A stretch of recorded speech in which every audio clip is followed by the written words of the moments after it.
இன்னைக்கு இந்த மாதிரி ஆகும்னு தெரிஞ்சுட்டே தான் நேற்றே கொஞ்சம் பிளான் பண்ணி ரெடியாக மாவுலாம் ரெடி பண்ணி வச்சுருந்தேன்.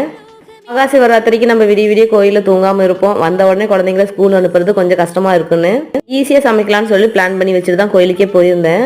அதே மாதிரி நேற்று மகா சிவராத்திரியாக கோயிலில் போய் விடிய இருந்துட்டு வீட்டுக்கு வந்த உடனே பார்த்தீங்கன்னா தண்ணி வந்துருச்சு.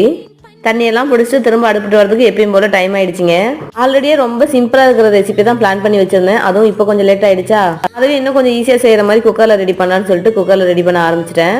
நான் கூட தூங்காமல் இருந்து பழகிட்டேங்க. அதனால நேற்று ஃபுல்லாக தூங்காமல் இருந்ததுனால எனக்கு பெருசாக தெரியல. ஆனால் குழந்தைங்களுக்கு கொஞ்சம் தூக்கம் கெட்டுடுச்சுங்க. தூங்கினாங்க, இருந்தாலும் எப்பயும் இருக்கிற தூக்கம் இல்லைங்க. அதனால கொஞ்ச நேரம் தூங்கட்டுன்னு கொஞ்சம் ரெஸ்ட்டாக விட்டுட்டேன்.